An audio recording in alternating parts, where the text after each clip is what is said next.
dipersembahkan oleh... Halo pemirsa, selamat bergabung di episode perdana Mata Najwa. Saya Najwa Shihab, tuan rumah acara ini. Mata Najwa menyuguhkan cara berbeda menikmati berita. Di Mata Najwa, berita bukan sekedar peristiwa biasa. Mata Najwa akan selalu mengomentari isu-isu hangat. Anda boleh setuju atau tidak apa-apa beda pendapat. Bukankah pro kontra itu sehat? Episode perdana kali ini, saya akan narsis mengomentari diri kami sendiri. Dunia kotak ajaib, dunia televisi. Apalagi Metro TV berulang tahun yang ke-9 persis hari ini. Sudah 9 tahun sang elang Metro TV mengelilingi bumi, terbangnya makin tinggi. Dan kini sang elang hinggap sejenak untuk introspeksi dan bercermin mengukur diri. Sudah 9 tahun Metro TV. Mata Najwa akan mengilas balik 9 berita terhangat tahun ini dan bagaimana televisi-televisi di Republik ini, termasuk Metro TV, mengantarkan berita-berita terkini. Berikut liputannya. Sebetulnya sih pemberitanya cukup proporsional. Nggak juga, nggak berlebihan. Kejadian fakta yang sesungguhnya di lapangan. Beberapa sih memang agak berlebihan. Menurut aku memang itu justru mengeksploitasi korban. Berlebihan atau tidaknya itu pilihan masyarakat. Bisa menilai sendirilah. Televisi mirip keranjang sampah. Televisi sering dituduh menjual sensasi, sinetron cengeng, dan kekerasan. Ya, sensasi, karena yang esensi justru kerap terlupakan. Sementara berita bisa berubah melankolis atau seseram film thriller, tentu tetap ada sisi positifnya. Tapi coba tengok, 9 berita terheboh sepanjang tahun ini.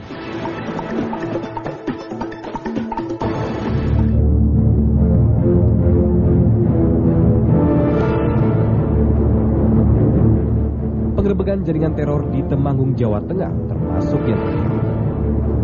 Saat itu, berita televisi telah berani menyebut gembong teroris itu tewas di tangan Densus 88 anti teror, padahal terbukti kemudian bukan. Informasi keliru yang dilihat oleh jutaan pasang mata ini terjadi akibat laporan eksklusif dipertuhankan. Itu menurut saya tamparan yang luar biasa bagi secara umum profesi jurnalistik, secara khusus bagi media. Media melaporkan dengan tanpa perasaan butuh untuk melakukan verifikasi lebih jauh. Karena bagi saya banyak sekali hal yang tidak masuk akal dalam seluruh cerita polisi itu. Dan itu mestinya tugas media untuk mengejar lebih jauh. Manohara Odelia Pino adalah lakon lain dalam jagat televisi. Istri Pangeran Kelantan Malaysia itu tak ada habisnya dikupas dari A sampai Z.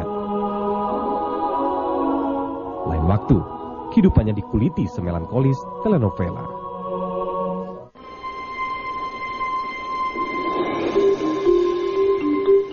Chef Puji adalah selebritas dadakan lainnya.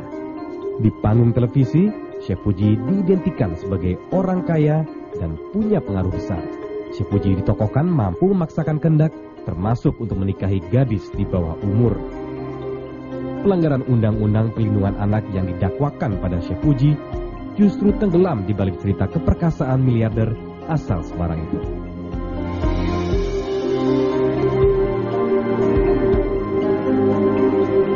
Prita Mulyasari, terdakwa pencemaran nama baik Rumah Sakit Omni Internasional, juga membintangi berita televisi selama berpekan-pekan.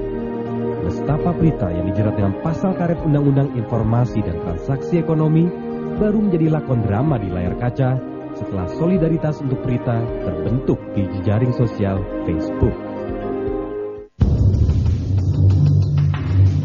Televisi juga menjadi keranjang gosip. Opera sabun cinta segitiga antara mantan Ketua KPK Antasari Azhar, Nasruddin, dan Rani Juliani lebih sering mengisi etalase televisi ketimbang perkara pembunuhan itu sendiri.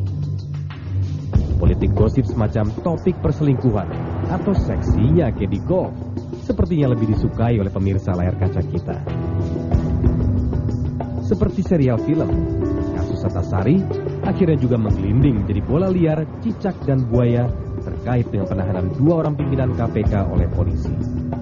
Dalam drama tanpa babak ini, pemirsa diajak mengikuti tegangan yang merangkai plot berita dan menyelami tokoh protagonis maupun antagonis di dalamnya. Konflik antara antara KPK dan polisi. Itu berkat media, cetak, radio, terutama televisi. Itu semua bisa dieksposisikan.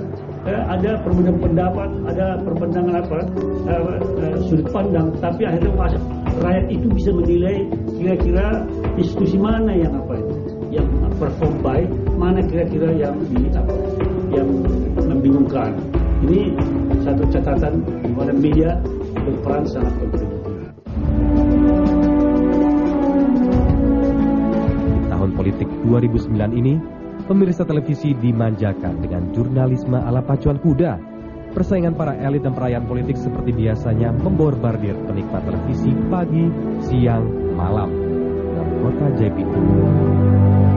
Politisi tampil menawan, menjanjikan perubahan. Mereka berharap dipilih, walaupun belum tentu para calon pemilih mengenal mereka.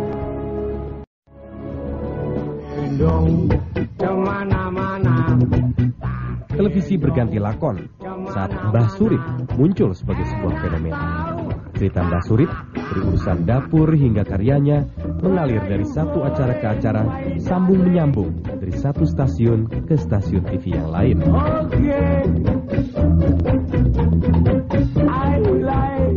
Di layar kaca berita Mbah Surip memang terbilang seksi.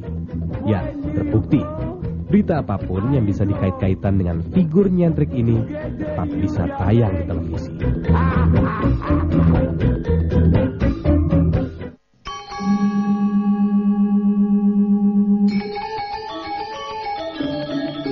Tari pendet dicuri.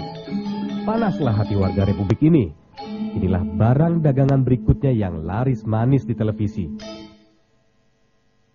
Demonstrasi anti negeri jiran sudah menjadi menu utama berita, sementara muncul juga wacana mempatenkan budaya Indonesia.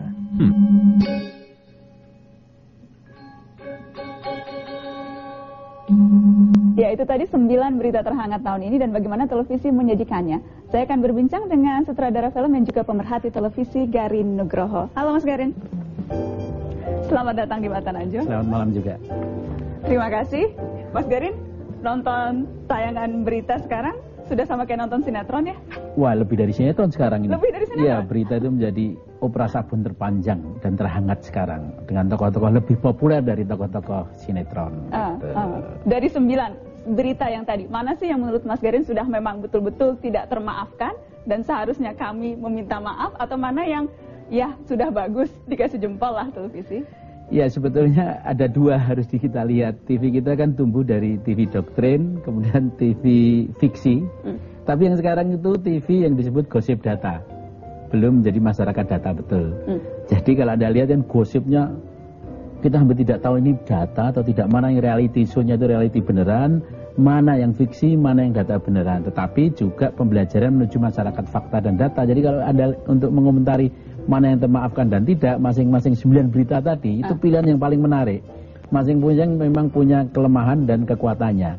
Tapi yang terakhir ini soal cicak dan buaya, ini suatu hal yang paling penting dalam sejarah apa yang disebut televisi dan berita di Indonesia, karena menyangkut apa yang disebut dengan keterbukaan politik, kemudian ada pendidikan politik, keterbukaan wilayah-wilayah hukum, dan kemudian ada apa yang disebut hubungan antara televisi dan masyarakat. Jadi pers justru dengan adanya berita cicak dan buaya melakukan suatu apa yang disebut pressure pada peran-peran tiang-tiang politik kita itu, baik itu parlemen, kepemimpinan termasuk presiden dan sebagainya gitu. Berarti nilainya A lah, khusus poin yang tadi.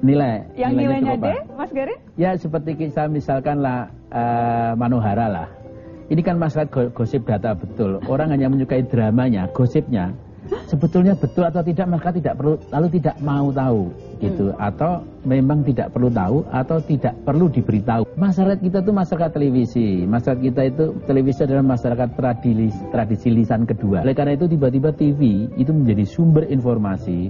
Dia kalau dalam buku culture study, inilah apa yang disebut dengan furniture yang hidup.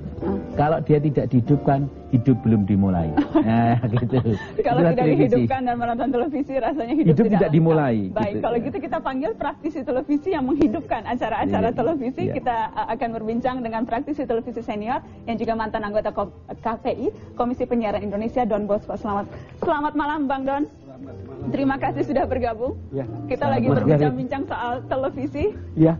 Dan saya tidak mau sendiri disalahkan. Karenanya saya mengajak Anda, Bang Don. Kalau tadi Anda tayangkan beberapa paket itu rasanya ada hal yang mungkin sebagai jurnalis televisi juga saya tidak memaafkannya. Ada hal yang misalnya... Apa yang tidak termaafkan dari 9 dosa kita? Ya, ada cerita tentang penangkapan Nurdin M. Top. Sangat menarik bahwa itu bukan Nurdin M. Top, tapi berhari-hari diberitakan bahwa itu Nurdin M. Top. Bukan karena saya di Liputan 6, tetapi sejak pertama penangkapan itu Liputan 6 paling awal meragukan bahwa itu Nurdin M. Top. Itu bisa dilihat dari rekaman. Tetapi agak aneh untuk saya, mestinya sebuah peristiwa makin jauh jaraknya dari peristiwa, makin akurat berita itu disampaikan ke publik. Tetapi ini bukannya makin akurat, tetapi makin memastikan bahwa ini kesalahan ini terus-menerus dikemukakan, dan itu tanpa ada ralat dan tanpa ada permintaan maaf. Jadi memang seharusnya kita meminta maaf. Seharusnya televisi berutang minta maaf ketika ternyata itu bukan Nurdin M. Top. Integritas melaksanakan kode etik itu adalah bagian dari kemuliaan profesi kita. Jadi harus meminta maaf untuk hal yang betul-betul salah. Itu. Baik, saya minta maaf di acara Mata Najwa karena kita harus break. Nanti kita lanjutkan setelah pariwara berikut. Tetaplah bersama. Terima kasih Anda terus di Mata Najwa. Saya masih berbincang dengan Garin Nugroho dan juga Don Bosco Selamun seputar 9 berita terheboh tahun ini dan bagaimana televisi mengemasnya. Mas Garin, tapi apa yang salah sih dengan sedikit musik, dengan sedikit pemilihan gambar-gambar yang baik? Karena kan memang televisi, dunia audiovisual, kita maunya yang eye-catching dong. Tidak apa-apa lah nangis-nangis sedikit di layar televisi. Tidak ada masalah. Saya bilang berita sekarang adalah opera sabun terpanjang di dunia. Ya kan, berita tentang KPK apapun tiap hari menjadi seri-seri yang selalu endingnya terbuka. Dan Culture Study mengatakan itu. Dilemanya adalah seluruh berita itu, baik kemasannya maupun esennya, dilindungi oleh banyak hal. Kode etik konsumen, kode etik perlindungan anak, kode etik jurnalistik. Selama kita bermain dalam kode etik itu, maka berita sebagai opera sabun sekarang dengan musik, dengan tangisan, bahkan angle lebih dari sinetron-sinetron kita itu tidak ada masalah, tetapi termasuk dengan kode etiknya itu. Nah, kode etiklah yang harus dijaga sebetulnya. Bagaimana Bang Don? Ya, banyak hal yang bagus dari perkembangan televisi yang terakhir ya, tetapi saya kira banyak juga catatan yang harus kita kemukakan. Tidak ada malaikat di antara kita gitu. Jadi pasti. Kalau misalnya orang selalu mengatakan bahwa kita itu mengatasnamakan penonton, mengatasnamakan rakyat gitu. Kadang-kadang kita harus bertanya, apakah mengatasnamakan penonton, rakyat, ataukah pasar? Karena ada terminologi yang berbeda. Kalau kita bicara atas nama pasar, kita kejar share dan rating. Kalau kita bicara atas nama rakyat, kita bicara tentang sesuatu yang ideal. Nah, saya kira media itu justru ada di tengah-tengah posisi antara dia posisinya sebagai sebuah institusi industri dan posisi sebagai orang yang katakanlah istilah kalau dari Mas Garin atau dari para senior kita mengatakan sebagai pencerah untuk publik gitu. Nah, posisi itu sebetulnya sangat istimewa untuk media seperti kita. Nah, problemnya adalah seberapa porsi pencerahan itu diberikan oleh media semacam kita. Orang mengharapkan itu. Karena pemerintah pasti tidak bisa, guru-guru juga terbatas, semua intelektual juga terbatas. Dengan media yang sangat besar pengaruhnya ini mestinya dia bisa memainkan peran seperti ini. Pencerahan, tetapi terkadang susah untuk mencerahkan ketika kemudian tuntutan berbagai seperti tadi industri televisi itu menjepit kemudian. Dan kalau kita bicara soal standarisasi profesi. Saya sejak lama mengatakan bahwa profesi jurnalis itu harus ada standarnya. Profesi broadcaster itu juga harus ada standarnya. Problem kita adalah bahwa ini tidak ada standar yang jelas atas profesi ini. Sehingga mereka yang baru mulai pun diberikan kepercayaan untuk hal yang sebetulnya punya tanggung jawab besar untuk publik. Ya, tahun 80, tahun 80-90, TV-TV Amerika pernah minta maaf pada warganya, pada penontonnya. Karena terlalu mengeksploitasi kekerasan untuk sebagai daya pikat. Dan permintaan maaf itu karena masyarakat Amerika mengancam para sponsor yang menyponsori program-program berita atau apapun yang mengeksploitasi hal-hal yang di luar standar profesi dan di luar kode etik. Ini contoh suatu kerja luar biasa, dan justru setelah itu TV dapat dukungan lebih luas lagi. Penting ya, simbolisasi permintaan maaf itu penting. Sangat perlu. Kenapa para pemilik TV Amerika yang menjadi disebut panutan TV dunia melakukan minta maaf itu? Kalau di kita ada surat pembaca malah bicara. Ini surat pembaca masanya berapa sih? Kalau di Amerika misalkan tentang pembunuhan di sekolah itu atas nama agama itu mau diulang-ulang, ada tulisan surat pembaca. Dia hormati itu karena menyangkut sebuah kode etik tertentu yang mencerahkan, akhirnya berita bisa mencerahkan. Gitu. Kalau di sini kalau memang masyarakatnya belum merasa terdorong untuk melakukan itu, berarti tanggung jawab ada pada kami? Ya, karena setiap apa yang pelaku apa yang disebut dengan jurnalis itu sendiri itu punya tanggung jawab publik. Tanggung jawab publik itu sebetulnya dikemas dalam kode etik itu sendiri kan. Termasuk sebenarnya seluruh TV itu kan kemasan. Ini adalah masalah kemasan. Anda boleh mengemas apa saja kok, ya kan? Tetapi yang mencerahkan itu kemasan itu apabila didasari tadi kode etik itu. Kalau tidak nanti kan kadang-kadang ngawur semua, secara jujur. Yang bandit jadikan tokoh. Misalkan saya duduk di sini nih. Kalau yang di sini bandit, besok saya itu jadi pahlawan. Ini bandit atau bukan malam? Nah, ini bisa dilihat. Jadi muncullah di TV 2 kali, Anda kan menjadi populer. Itu aja sebagai suatu senjata quantum leap. Quantum leap itu adalah segalanya menjadi hiperrealitas. Dan itulah maka tanggung jawab menjadi sangat besar. Terkadang susah 30 detik atau 1 menit untuk menyampaikan substansi, sehingga yang paling mudah adalah mengumbar drama itu. Kemasan menjadi sesuatu yang sangat mudah dilakukan. Justru kadang-kadang substansi 3 menit susah diangkat. Kalau televisi 15 second sekalipun dia bisa memberi makna. Ada pernah melakukan peliputan ketika tsunami di Aceh. Anda memberikan laporan sambil menangis. Suara itu hanya waktu itu kalau saya hitung 15 second itu memberi makna banyak pada saat itu, dan empati luar biasa muncul. Jadi lagi-lagi jangan sampai substansi dinomor-duakan dari kemasan. Kemasan penting tapi substansinya itu yang ditunggu. Kita akan terus belajar. Terima kasih sudah menjadi tamu saya malam ini. Selamat malam. Selamat malam. Pemirsa, tetaplah di Mata Najwa. Setelah ini kami akan menyoroti fenomena maraknya reality show di dunia televisi kita, sekaligus mengajak Anda melihat di balik layar produksi reality show yang paling populer saat ini.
Ini dipenuhi tayangan reality show yang dikemas melalui berbagai rupa. Ada yang tentang percintaan remaja, menjadi dermawan bagi mereka yang papa, konflik keluarga, perselingkuhan, dunia supernatural, sampai mencari jodoh. Mata Najwa mengajak Anda melihat dapur program reality show yang paling populer saat ini. Check him out.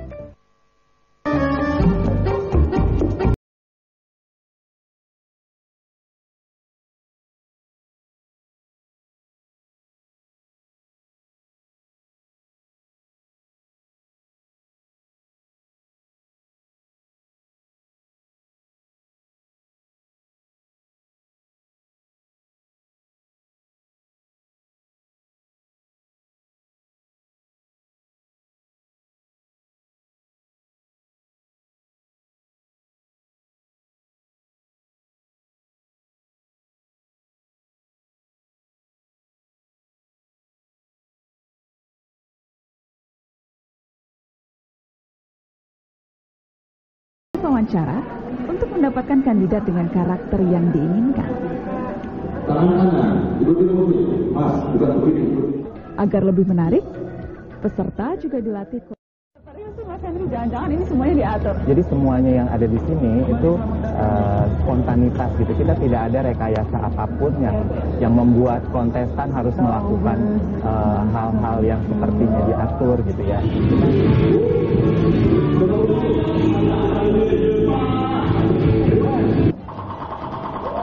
Lalu apa menariknya tontonan ini?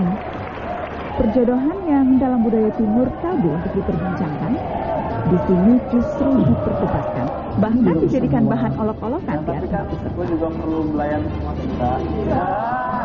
Toh, bukan perkara sulit mendatangkan orang yang mau dipermalukan ke atas panggung. Saban hari ribuan orang mendaftar ikut acara ini.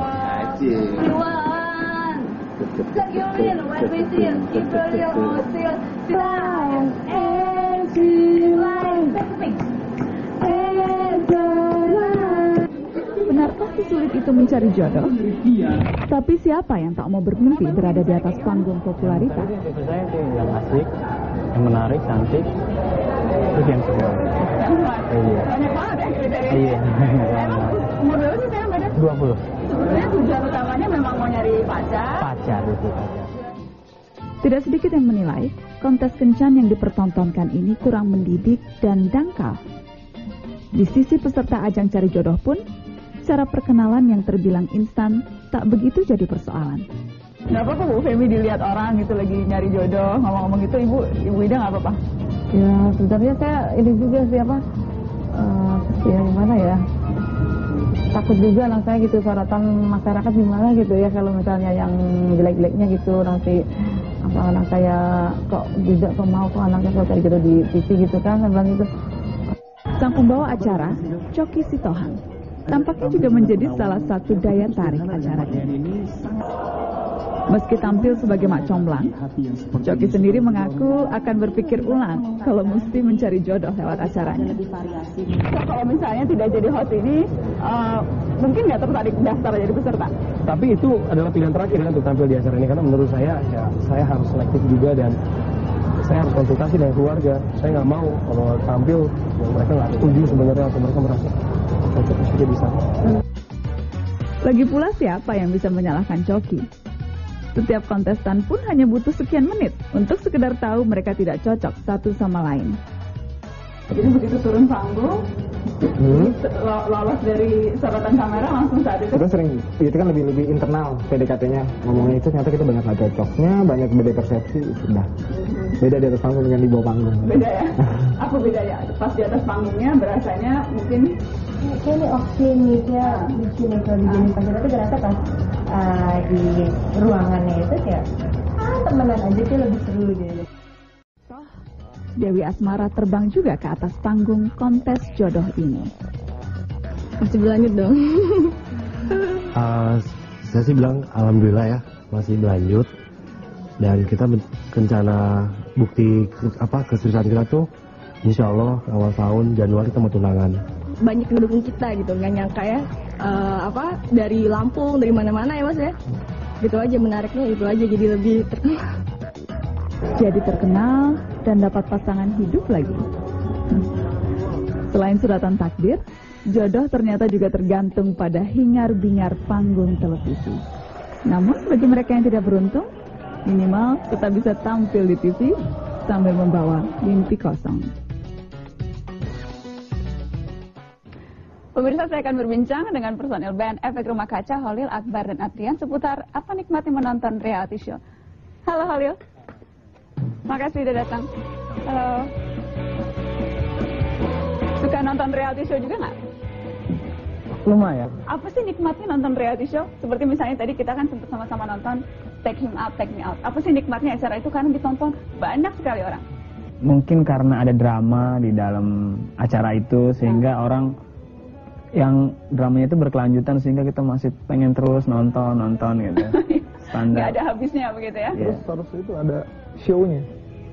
Jadi kita ngeliat orang show, orang biasa, tapi mereka bisa show. Lihat kalau dari video tadi kan, mereka harus harus ekspresif gitu.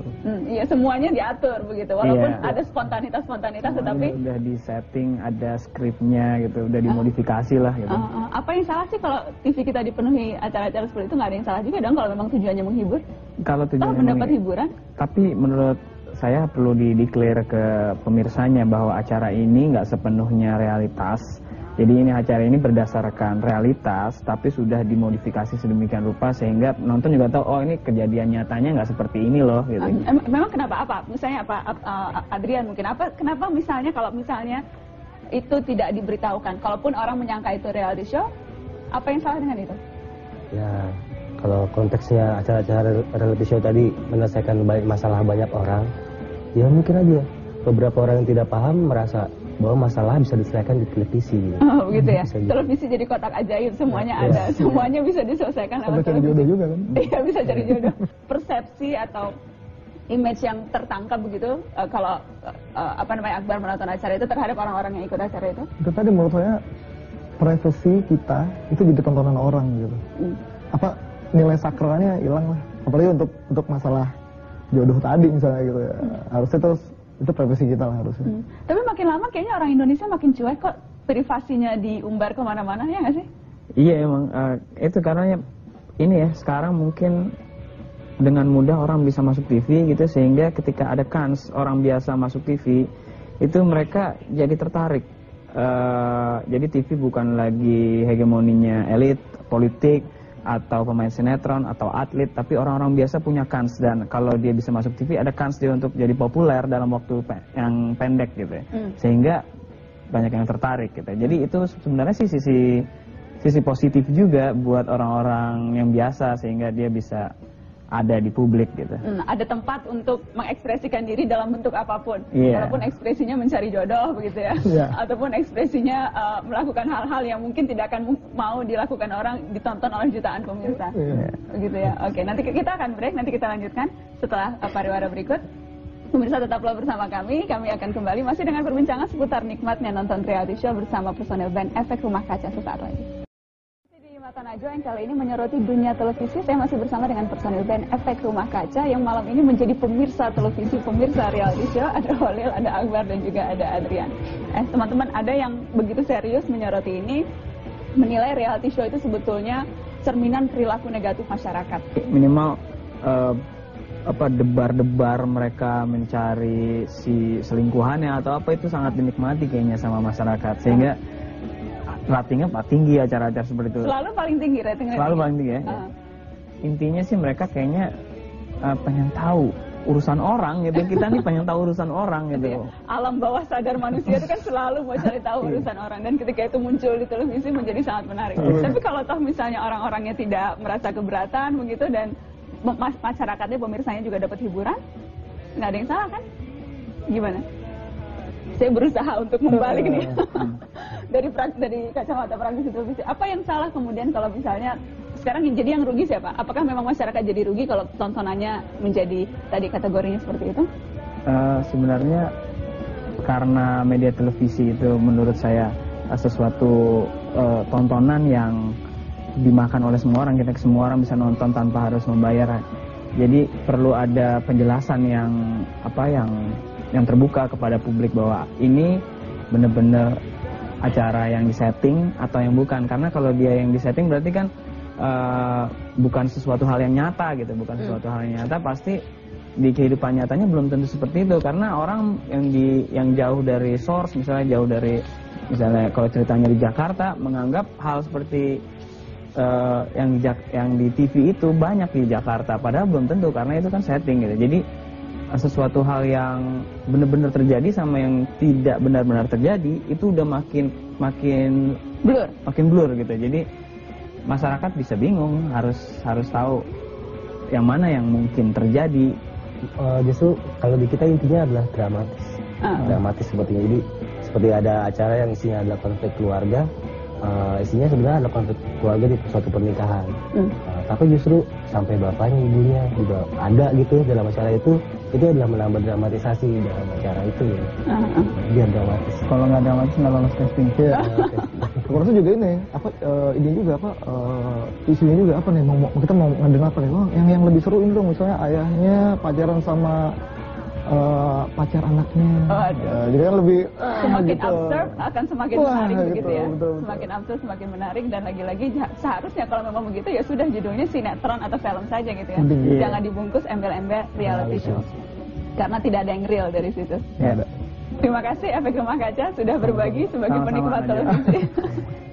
Ya, pemirsa, dunia bagian nyaris terbalik. Sebuah panggung tidak pernah cukup bagi manusia, hingga butuh panggung yang lainnya. Kursi megah kekuasaan menarik selebriti berkiblat ke panggung politik. Dan tak mau kalah, politikus juga merasa perlu menjadi laron-laron yang mencari terang gemerlap jagat hiburan. Maaf Pak, Assalamualaikum warahmatullahi wabarakatuh. Ya, Waalaikumsalam Pak. Nama Bapak Pak? Nama saya Iksan Pak, Iksan. Iksan, Iksan di mana Pak? Di Balikpapan Pak, Balikpapan. Oh, Balikpapan, ya. Silakan Pak, pilih berita yang nomor berapa Pak? Padahal saya tidak bisa mengekspresikan kemarahan saya sebebas saya waktu memimpin sidang barangkali, tapi ya kembali ya memang itu perlu waktu semua. Ya, maaf Pak Iksan.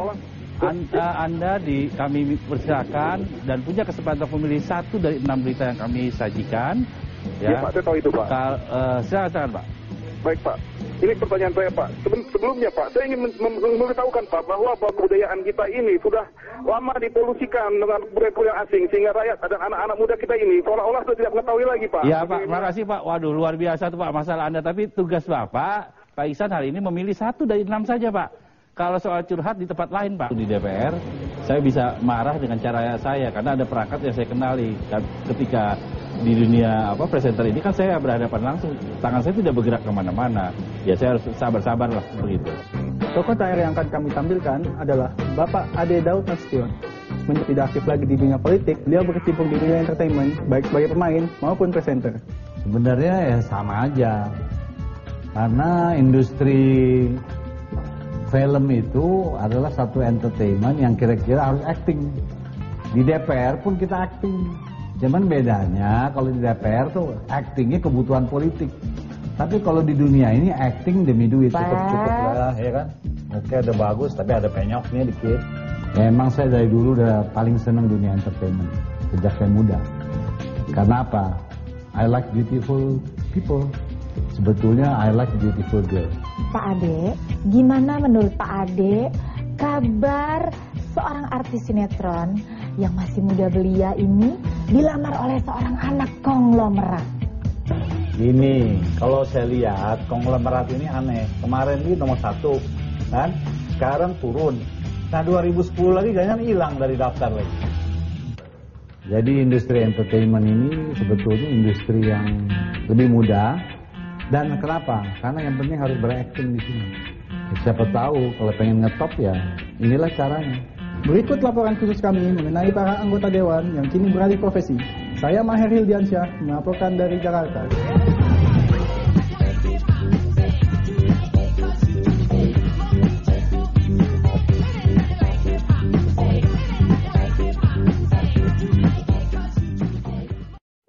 Tidak selalu monopoli mereka yang mapan atau punya kuasa.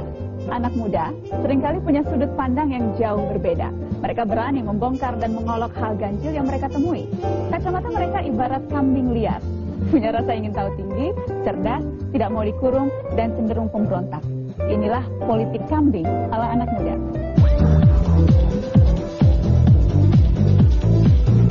Pernahkah Anda berpikir bagaimana seandainya dunia manusia itu dilihat dari kacamata seekor kambing?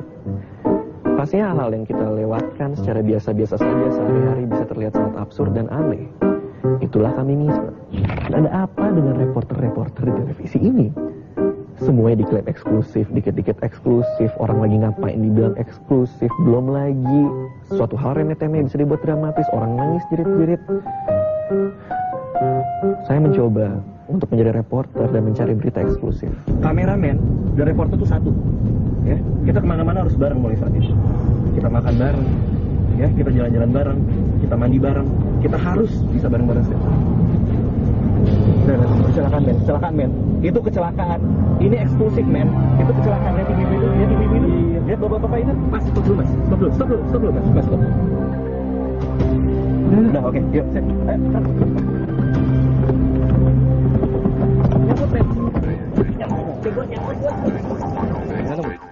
Ganteng belum gue? Oke, pemirsa, kita melihat langsung dari tempat kejadian perkara yaitu kecelakaan motor eksklusif hanya di TV kami. Kita bisa lihat ada dua manusia sekarang yang lagi menderita dengan udah hampir sekarat ya. Kita bisa lihat ibu, apakah ibu masih hidup? Ya ibu. Apakah ibu masih hidup? Ibu hidup kan Pak, hidup kok. Ibu masih hidup. Bukan. Bapak, apakah Bapak masih hidup? Kecelakaan bagaimana terjadinya kecelakaan ini? Bagaimana sehingga muka Bapak bisa bengap seperti ini? Bapak, tanda lahir, Pak. Memang dari lahir udah bengap. Itu apa? Sampai bisulan. Bapaknya sampai bisulan. Dia ditabrak dan dia tumbuh bisul. Tanda lahir itu. Ibunya ditabrak sampai jadi bule. Sampai jadi bule ditabrak. Eksklusif. Satu-satunya orang yang ditabrak sampai jadi bule. Kita bisa lihat pemirsa bahwa semua kejadian ini hanya eksklusif di TV kami. Tidak pernah ada TV lain orang ditabrak sampai jadi bule. Ya, kita bisa lihat kasihan sekali dua orang ini sudah menderita dan mereka. Televisi sekarang ini banyak sekali reporter yang tidak tahu apa yang mereka lakukan. Mereka kurang tangguh, kurang cerkas, kurang cekatan, kurang keren. Jadi reporter itu harus keren, harus tangguh, berani mengajukan pertanyaan-pertanyaan sulit dan tabu. Kepada sohib-sohib yang ada di rumah, sekarang saya akan ngobrol-ngobrol dengan mantan Menpora kita, Bapak Adi Aktubal. Selamat malam Bapak. Malam. Kita mau ngobrolin soal kepada anak-anak muda-muda dan anak-anak yang masih muda-muda di sana tentang pemuda. Apa itu pemuda, Pak? Ya, pemuda adalah orang yang betul-betul mempunyai usia yang relatif masih muda. Kalau menurut undang-undangnya sekarang 16 sampai 30 tahun ya. Kriterianya dari umur. Apa syarat jadi pemuda? Jadi kalau syaratnya ya kalau kamu umur 60 tahun bukan pemuda namanya gitu. Tapi saya masih pemuda. Iya jelas. Bagaimana dengan orang-orang yang salah bergaul, pemuda yang suka dengan pemuda, Pak? Pemuda suka dengan pemuda. Astagfirullah, pemuda maksudnya gimana tuh pemuda suka dengan pemuda? Banyak sekali salah pergaulan di pemuda kita yang tidak baik. Salah satunya pemuda yang suka dengan pemuda. Homoseks maksudnya? Iya, kedengarannya sangat geli. Pemuda suka dengan pemuda. Kita jadi bingung ini ya kan? Ya artinya beginilah. Hiduplah dalam kewajaran, hiduplah dalam tata krama yang baik, yang jelas. Jadi tentang Andi Soraya. Maksudnya Andi Malaranggeng. Siapa? Menpora yang baru. Ya, dia meneruskan tugas saya lah. Jadi Andi Malaranggeng sebagai Malarangeng bukan Malaranggeng. Malaranggeng. Yang jelas bukan Andi Soraya seperti tadi saya bilang. Ya, Andi Soraya bukan Menpora. Terima kasih Bapak. Kamu serius gak?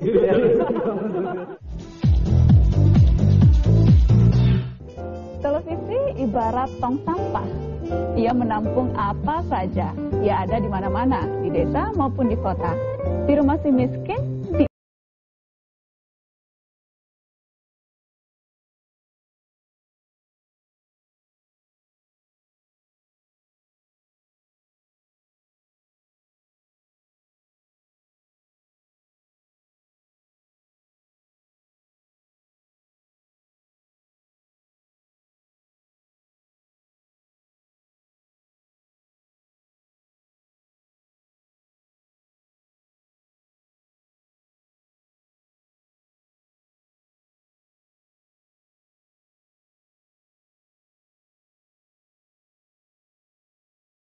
film Hollywood, Bollywood, atau siaran langsung sepak bola.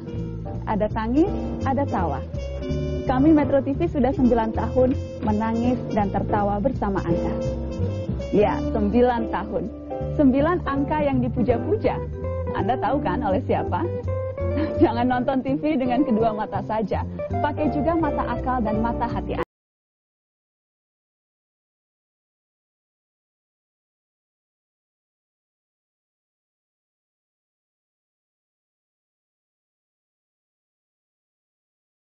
Mata Najwa episode perdana edisi khusus ulang tahun Metro TV.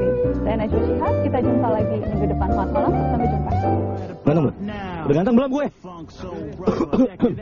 Oke. Pemirsa, kita melihat langsung dari tempat kejadian perkara yaitu kecelakaan motor eksklusif hanya di TV kami. Ibunya ditabrak sampai jadi bule. Sampai jadi bule ditabrak. Eksklusif. Satu-satunya orang yang ditabrak sampai jadi bule. Kita bisa lihat pemirsa bahwa semua kejadian ini hanya eksklusif di TV kami. Tidak pernah ada TV lain orang ditabrak sampai jadi bule. Ya, kita bisa lihat kasihan sekali dua orang ini sudah menderita dan mereka kurang cerkas, kurang cekatan, kurang keren.